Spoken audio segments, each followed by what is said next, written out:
Now it's on. It's on now. Okay. Missy was making fun of how you start the videos. About, hey, how y'all doing? You know, our production coordinator really needs to work on communication. Being nicer to her. Yeah, to us. What would you call us? Talent? The talent, stars of the show. Stars of the show is nice. Okay. Yeah. I don't know what's wrong with how y'all do. It's I think good. it's kind of good. It's friendly. I say it all the time. You could start with howdy. You ever notice how Howdy. You ever notice how OSHA comes out to a job site? Is that how they start? No, they don't. No. Hi, I'm with OSHA. I'm here to investigate. Huh? Yeah, that's how we should start. Seen a few this week. OSHA inspections? Yeah. Yeah. Seems like fall protection on bridges is huge. The people that use it, yeah. Well, no, them going out. So you got I'm two joking. things they're playing with. Yeah. It seems like this week has been fall protection and the whole silica cloud of dust thing. It's all visible stuff that they can see as they go down the road. You mean when I'm driving down and I can see 3 crane booms 200 feet in the air? And people running across the bridge deck willy-nilly. He's leaving us now. But, You mean when you drive by and my harness looks like this? yeah, just thrown on, not fastened. But, so, fall protection is a broad concept when we take a look at what it is. It really is. You can boil it down to 4 things, 5 things. Can you? Safety net system, Yeah. guardrail system, Okay. PFAS, Personal fall arrest system. safety monitor, controlled access zone. 5 things. Or, a custom plan if you have one of those. Okay. So, But it's you way got deeper fall than arrest systems, Yes. which really, this whole fall arrest piece is put together so that you don't fall 6 feet or more. OSHA has a very strict rule about falling 6 feet Yeah. For construction. for construction. So we take a look at a PFAS or a personal fall arrest system. He's complaining because It's a raining Friday. out and we're inside. It's Friday. I waited all day to golf, and now it's Okay. freaking pouring. So you mentioned personal fall arrest system. Yes, what I'm wearing right now. My A harness. properly fitting. That's huge. Properly fitting. Okay. So I have the leg straps around, and they're actually on. I'm not just walking around with nothing connected, right? If it was me, I would probably honestly watch a YouTube video if you're a little confused on how to put one on, because YouTube's awesome.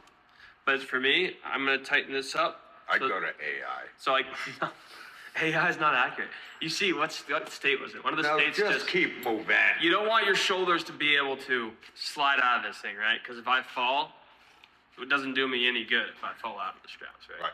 So you want this tightened up, kind of about like nipple height, I would say. Another big thing is the placement of your D-ring. Yeah. So if you fall, Yeah. this thing. Oh. My legs aren't connected. Oh.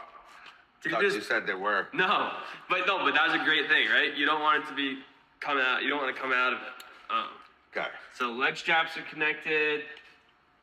Yada yada. Basically, what the biggest thing I see is I drive down the road and I see someone sagging their harness, and the biggest thing, and this will get a little graphic, but if you don't have your leg straps tightened correctly, do you know what That happens? might hurt right there. I'd say it mutilates you. Yeah. And it doesn't matter what parts you have down there, you will get badly injured. Woman or man. Yeah, I don't Okay. care. I mean, if you look up some of the stats on, the amount of pressure that goes to your groin, especially when you don't have this on correctly, even 2-3 inches of play, you will not be happy. Okay. So personal fall arrest. Make sure it's adjusted correctly. Guardrail systems. Pretty easy. Yeah, Top rail. just one more thing. I need a harness, Yes. okay? Yes. You respond to me and you say, hey, mine's in the truck, go put it on. Yeah. I should probably adjust it to To myself. fit you. Yes, If because you're we're not the same size. if you aren't using whatever it is. Yes. Okay. Guardrails. 36 inches. 42 plus or minus 3. 42 plus or minus 3. So I don't know why they don't say 36 to 45. Yeah. Wouldn't that just be way easier? I don't know. 36 inches minimum, 45 inches And maximum. a support You got me there. every 8 feet. Every 8 feet, sure. Okay. And then a if toe- you use wire, Yeah. it's got to be marked every 6 feet with an orange ribbon. And if you or a use colored your ribbon. if you use your own wire, you should test it. Correct. Like if you're not using a manufactured prefab guardrail system, it needs to be tested, which I believe is 200 pounds per square inch. Which means you've So you got hang a to weight check existing guardrail Correct, systems correct. that are in place Yes. to make sure they're able to withstand Right, the like if down we and show out up- force. Which is like on a lot of those bridges that we see, which is funny because it's safe for the public to walk across the bridge with a 32-inch But not you. guardrail, but not me, which I Okay. think is funny. But they're not crawling around the side of it. So. Then you would attach this, and in my world, I always attach a personal fall arrest system to a retractable because I like retractables. I mean, if you look at the data, I sound like a nerd today. But if I have a lanyard that's 3.5 feet, or maybe a 6-foot lanyard that tears 3.5 feet, I'm still falling quite a long distance before I'm caught. But with a retractable, I mean, it's going to catch you within a second or less. Okay. And if you're using a personal fall arrest system, you should have some type of rescue or descent system in place to help you once I you would do fall. a rescue plan. Okay. If you were to tell me to put this on today and go crawl around the roof, my first question would be, okay, Richard, sounds good. How would you get me down if I'm going to fall? Because I don't necessarily want to be hanging there for 30 minutes. I agree.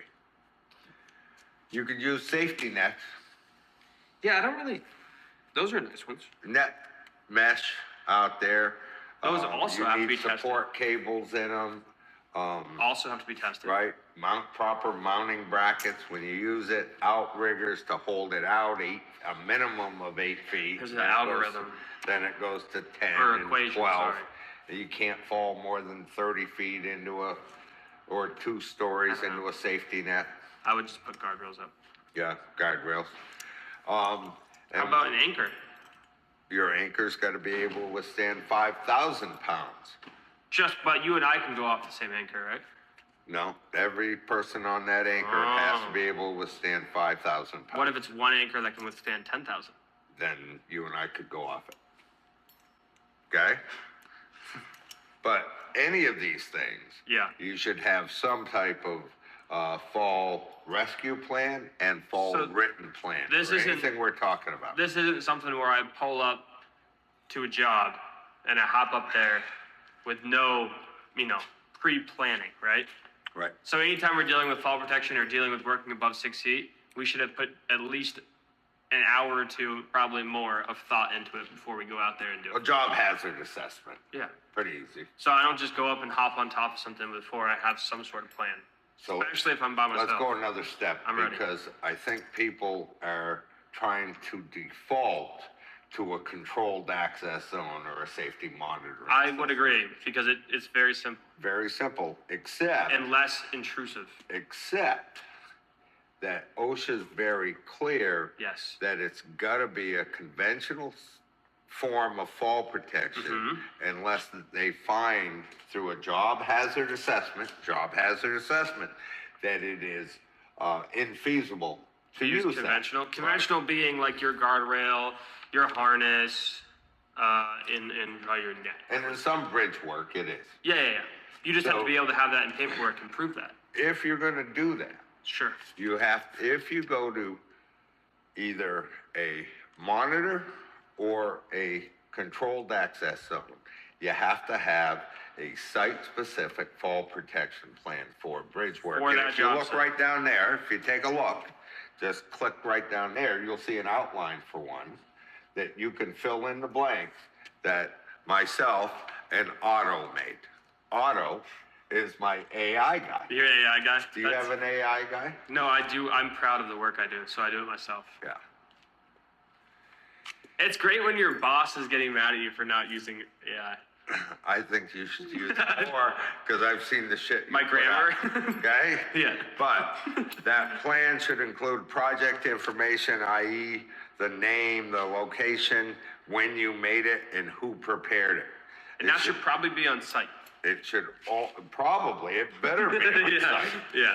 And it's got to identify the scope of work that you're using this thing for. We're fixing Right. a pre-existing guardrail. It's got to include a copy of your hazard assessment. The original one.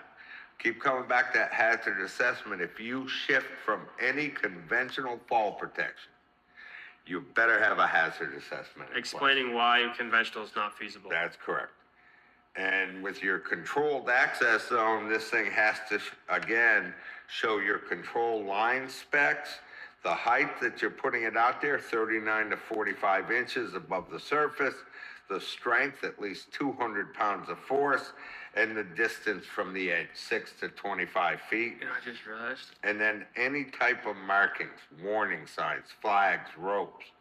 And again, how you're going to get or restrict access to other people coming into the area. Your safety monitor system has to have all those things, and you have to add who the monitor is and how you define them to be a competent person and what their responsibilities are. Which a safety monitor only has one responsibility and one responsibility only. Wait, I'll go get a coffee. No, you can't do that. Why? Because you just left me unattended next to the edge. Okay. So you What can't. if I told you to get back from the edge? I'm going to If get you coffee. said, Ben, get your ass back here, I need a coffee, I'm taking a 5-minute break. I Okay. cannot be working while my safety And you monitor. got to go on the other side of Yes. the controlled access. I just wanted to clear up something. I think in the beginning we were saying 36 inches. It's 39. That's why you should use AI. Yeah, I was just realizing it. Okay. Training everybody within a controlled access zone and monitoring has to have identified training, and you got to list off that Well, you've trained technically, them. yeah, but that's pretty easy shit. Like if you make your site-specific plan and you've got 5 or 6 people working with you, you would break down the plan, saying this is what we're doing, this is how we're doing it, and this is the rescue plan. Blah blah blah blah blah. And There should be no controlled reason access zone boundaries. There should be and no reason any fall hazards. that anyone exist. up on that roof doesn't know how one of these fall protection plans And work. then emergency procedures. Right. How we're going to rescue you. Right. And it can't be we're going to put the excavator bucket up there and you just climb on it. How about I'll just pull you back up when you fall over? Or how about I cut the cord?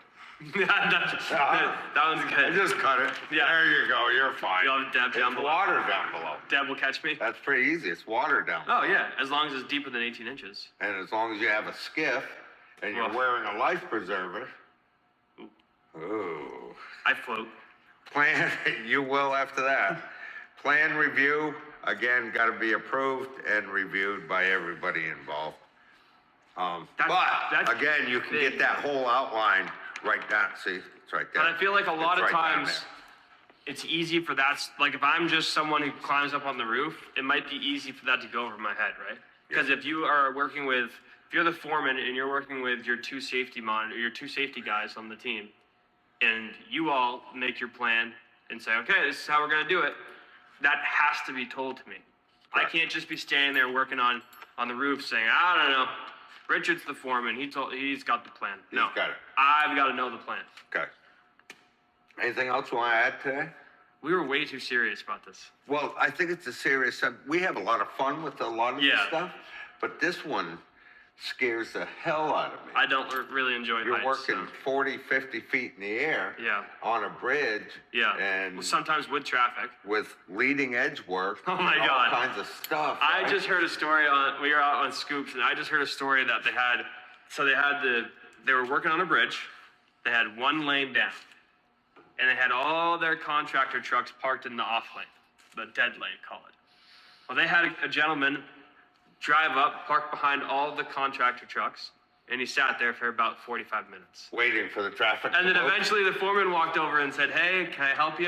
Just want to see what's going on. And the answer was, yeah, I'm just sitting in traffic waiting for it to move. Yeah. So we might want to have a traffic control plan in place.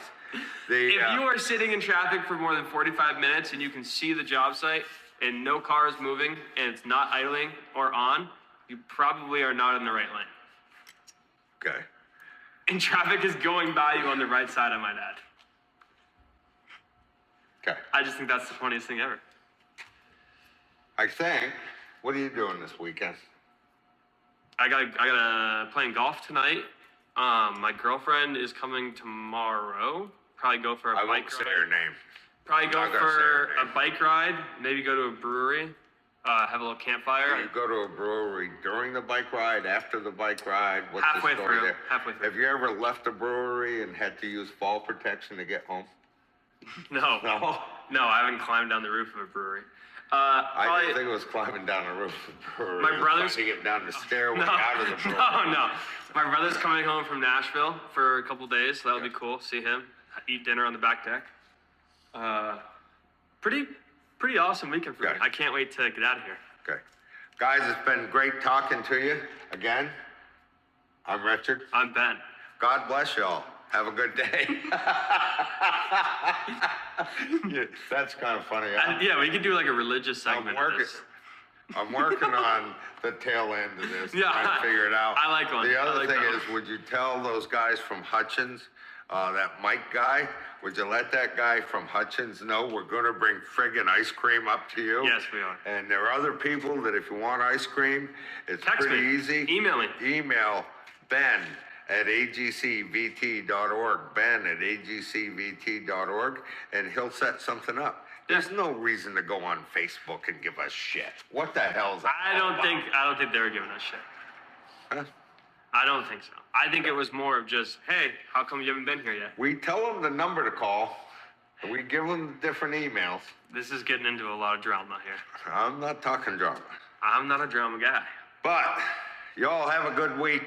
We'll catch up with you next week. Thank you all for joining us. Yeah, it means a lot. You know, I put my heart and soul into this stuff.